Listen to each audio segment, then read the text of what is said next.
أعوذ بالله من الشيطان الرجيم بسم الله الرحمن الرحيم الحمد لله رب العالمين وصلى الله على محمد وآله الطاهرين اللهم صل على محمد وعلى محمد وعجل فرجه.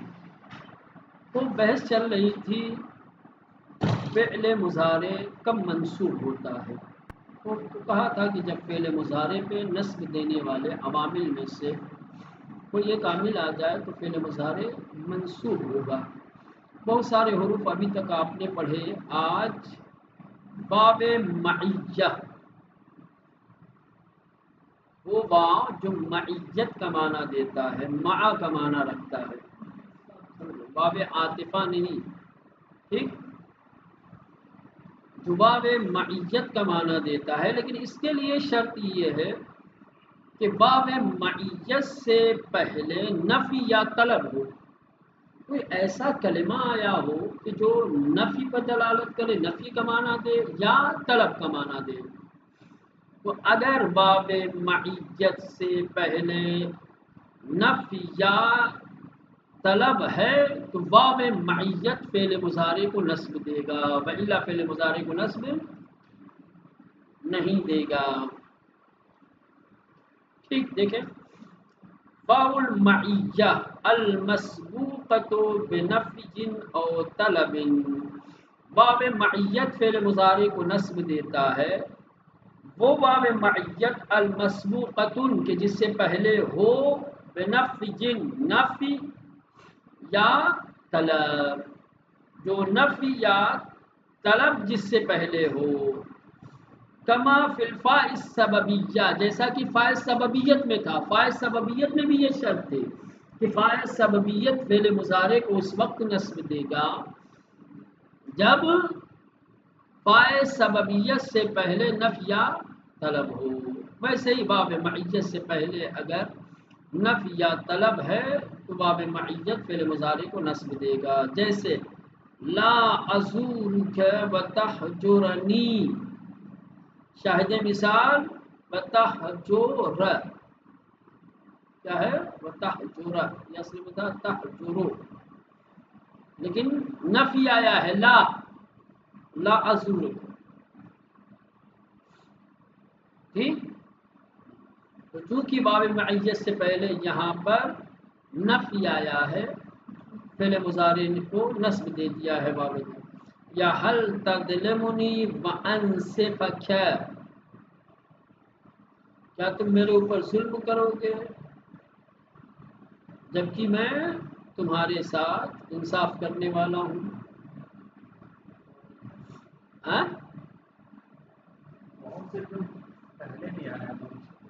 کیا حل طلب ہے نا، استفہام مانا طلبی دیتا ہے کہ نہیں؟ ابھی سارا اوپر پڑا ہے. واو بمعنی معیت ہے اور اس سے پہلے طلب آیا، تو اب یہ واو فعل مضارع کو نصب، اس کے لیے جو ہے انصفک، یہ کیا تھا انصفو. ٹھیک، والواو والفاء وثم العاطفات على اسم جامد اي غير مؤول بالفعل كقوله. اسی طریقے سے واو اور فا اور ثم جو عطف کے لیے آتے ہیں، اگر یہ اسم جامد کے اوپر آ جائیں جو فعل کی طرف مؤول نہ ہو، یعنی بتاویل فعل جانے والے نہ ہوں، تو یہ واو فا اور ثم کیا کریں گے؟ نصب دیں گے اس اسم جامد کو.